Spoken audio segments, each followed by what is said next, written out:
Is it possible that one of the most valuable paintings in the world, Vermeer's The Concert, is still hidden somewhere, waiting to be found? Let's delve into the story of this stolen masterpiece, its significance, and the mystery that surrounds its disappearance. Johannes Vermeer, a Dutch master of the 17th century, painted The Concert around 1664.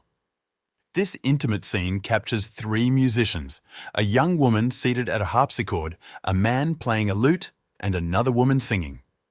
The composition is a fine example of Vermeer's use of light and shadow, creating a serene and contemplative atmosphere.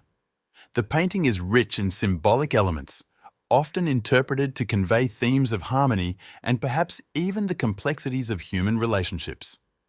The presence of musical instruments in Vermeer's work typically connoted love or seduction, but here